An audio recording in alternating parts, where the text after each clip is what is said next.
a su programa Respuestas Apologéticas, un espacio donde desde la razón daremos respuesta a sus dudas sobre la fe.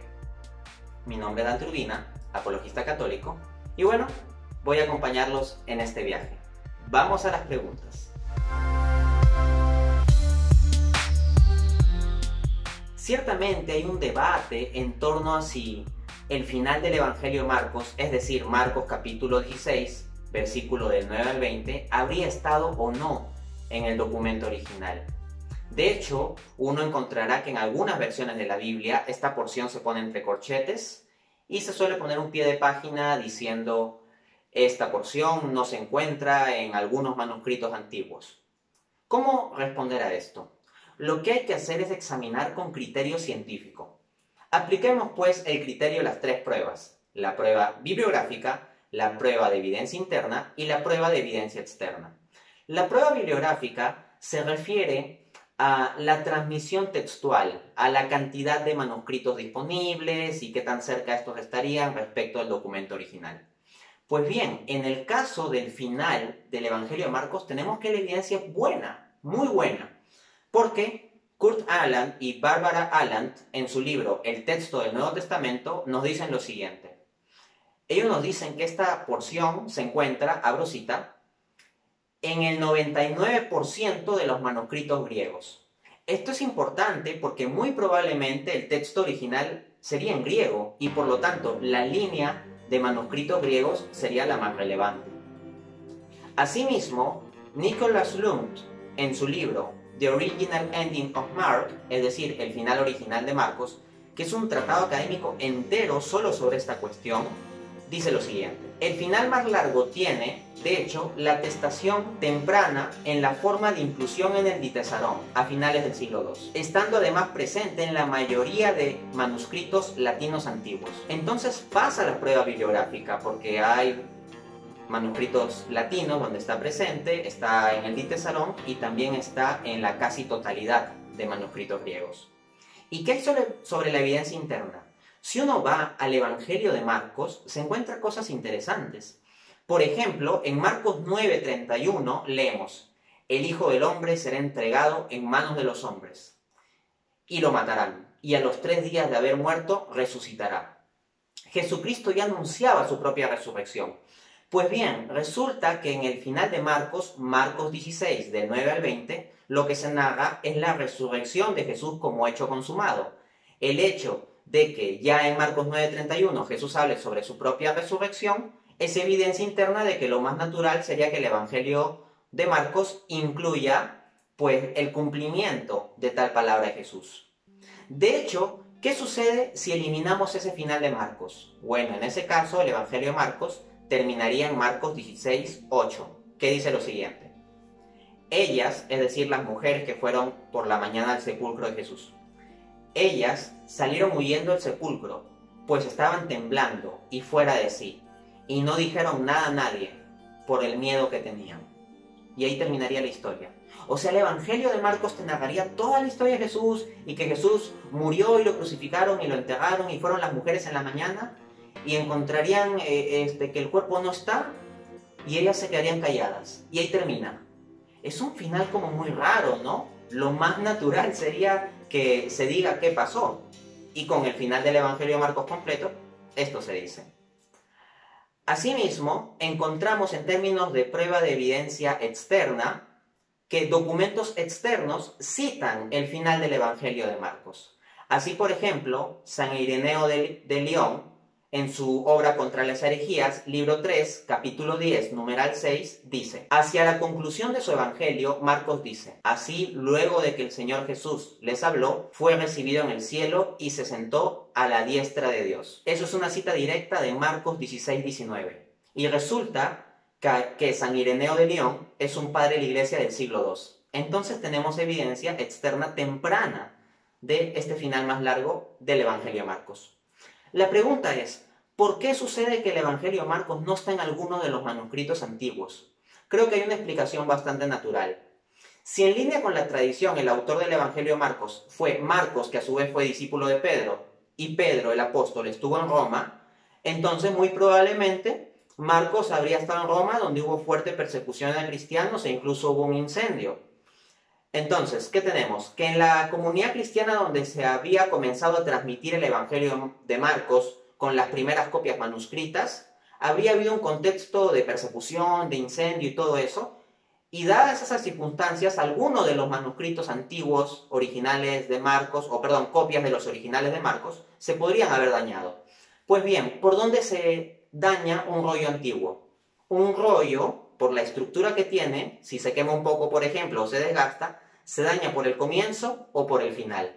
Así que acá tenemos una explicación bastante natural de qué podría haber pasado con ciertas líneas de manuscritos. Pero en el original todo apunta a que sí habría estado.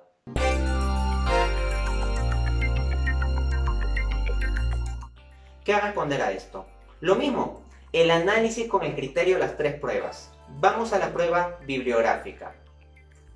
A este respecto tenemos ya una fuente temprana como San Jerónimo, que en su libro Diálogo contra los Pelagianos, libro 2, capítulo 17, dice: en el Evangelio de Juan se encuentra en muchas copias, tanto griegas como latinas, la historia de la adúltera que fue acusada ante el Señor. Entonces ya tenemos un padre de la iglesia del siglo IV, el mayor erudito bíblico de la época antigua, San Jerónimo, que testimonia que ese pasaje ya se encontraba en varios manuscritos, tanto griegos como latinos. Entonces hay evidencia bibliográfica interesante, ¿no? Asimismo, Jesse Boyd nos informa lo siguiente: los códices L y delta tienen un espacio vacío después de Juan 7:52. Esto prueba que los escribas estaban plenamente conscientes de que estaban dejando algo fuera. Interesante, porque justo después de Juan 7:52 es que podría situarse, o algunas versiones sitúan, la perícopa de la adúltera. Pues bien, el hecho de que en algunos manuscritos antiguos se haya dejado un espacio especialmente largo, varios lo toman como evidencia de que ahí no había nada. Pero si se está dejando un espacio especialmente largo, más bien eso puede ser evidencia de que se tenía conciencia de que ahí podía haber algo. Es como cuando en una cena se cocina un poco más por si llega alguien más. Por ejemplo, si viene tal persona y también viene su esposa, entonces hay que cocinar un poco más. Por lo tanto, ese espacio particularmente largo sería una línea de evidencia interesante. Bueno, tenemos también que en términos de evidencia interna la cuestión es interesante, porque cuando uno elimina la perícopa de la adúltera, el texto de Juan queda un poco raro, así que lo más natural sería incluir la perícopa de la adúltera. Esto nos lo informa el académico Edward Hill, que escribe lo siguiente: en cuanto a no ajustarse el contexto, la situación es en realidad la inversa. Cuando se omite la perícopa de la adúltera, ello deja un hueco. Cuando se rechaza Juan 7:53, 8:11, la falta de conexión entre los capítulos 7 y 8 es excesivamente extraña. El lector es llevado de una disputa en medio de la cámara del concilio del Sanedrín a Jesús de vuelta en el templo sin mayor explicación. Entonces lo más natural es incluir la perícopa de la adúltera, porque así parece haber más continuidad en la transición del texto joánico. ¿Y qué hay en términos de evidencia externa? Pues bien, tenemos que un documento como la Didascalia Apostolorum, la cual académicos fechan en torno al siglo II o siglo III, nos dice lo siguiente en el capítulo 7. Él, el escrutador de los corazones, le preguntó: ¿te han condenado los ancianos, hija mía? Ella le dijo: no, señor. Y él dijo: vete, yo tampoco te condeno. Esta es una cita de la perícopa de la adúltera, y es una cita temprana, y de hecho más temprana que ciertos manuscritos en los que se alega que falta. Ahora, ¿cuál podría ser la razón de la explicación de que la perícopa de la adúltera no aparezca en todos los manuscritos? Uno pues tiene que pensar cuál sería la explicación. Una explicación posible nos la va dando San Agustín. Sí, así es, San Agustín en su libro sobre las uniones adúlteras, libro 2, capítulo 7, dice: algunos de poca fe, o mejor dicho, enemigos de la verdadera fe, temiendo que se conceda a sus mujeres la impunidad en el pecar, arrancaron de sus códices aquella escena en que el Señor perdonó a la adúltera. Entonces parece que sí habría estado en el original, y después algunos lo retiraron. Contrariamente a la hipótesis de algunos escépticos que dicen que no habría estado en el original y que después lo insertaron. No, la perícopa de la adúltera tiene buena evidencia a su favor, que muchas veces es dejada de lado.